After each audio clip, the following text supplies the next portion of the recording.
بسم اللہ الرحمن الرحیم۔ ایک قصہ جس کا عنوان ہے پھانسی لگا ہوا کتا۔ ایک بادشاہ سیر و تفریح پر نکلا۔ جاتے جاتے کہیں دور ہی نکل گیا۔ دیکھا تو ایک گھر ہے جس کا مالک سخی طبیعت کا تھا۔ اس نے بادشاہ کی خوب مہمان نوازی کی۔ بادشاہ کی نظر جب پھانسی لگے کتے پر پڑی تو گھر کے مالک سے اس کا سبب پوچھا، مگر مالک نے سبب بتانے سے انکار کر دیا۔ حالانکہ بادشاہ نے اس کو اپنا تعارف بھی کرایا۔ بادشاہ نے دوسرے دن قاصد بھیج کر پھر پھانسی پر لٹکے کتے کا سبب پوچھا، مگر وہ شخص پھر انکاری ہو گیا۔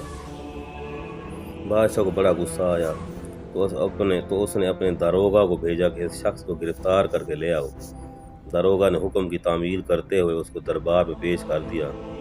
بادشاہ نے پھر پھانسی لگے کتے کا سبب پوچھا، مگر وہ پھر انکاری ہو گیا۔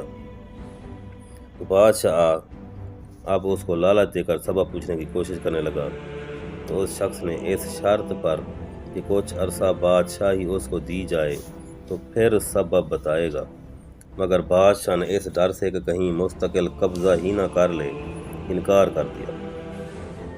مگر پھر بھی بادشاہ کو سکون نہیں آیا، حتیٰ کہ پھانسی پر لٹکے کتے نے بادشاہ کی نیند تک حرام کر دی۔ آخر کار بادشاہ نے تنگ آ کر اس شخص کو بلایا اور بادشاہی اس کے حوالے کر دی۔ جب وہ شخص بادشاہی کے تخت پر بیٹھا تو سب سے پہلا کام یہ کیا کہ تمام وزراء کو جیل میں ڈال دیا، اور تمام بڑے بیوروکریٹس اور سیاستدان اور ججز اور اسٹیبلشمنٹ کو جیل میں بند کر دیا، اور ساتھ والے تمام ملکوں سے لین دین بند کر دیا۔ اور اس کا نتیجہ یہ نکلا کہ جب اس کی مدت پوری اور پرانے بادشاہ کو دوبارہ بادشاہی سونپی تو ملک میں امن امان تھا اور خزانہ بھی بھرا ہوا تھا۔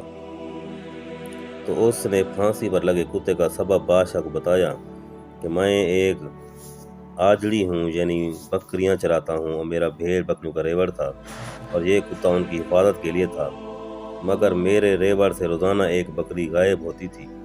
تو جب میں نے سبب معلوم کیا تو پتہ چلا کہ یہ کتا ہی حفاظت کرنے کے بجائے بکریوں کو خود بھی کھاتا تھا اور دوسرے کتوں کو بھی کھلاتا تھا۔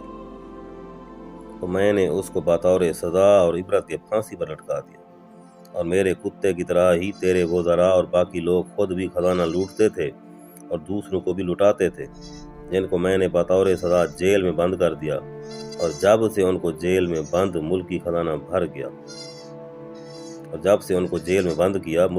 بھر گیا اور ملک خوشحال ہو گیا۔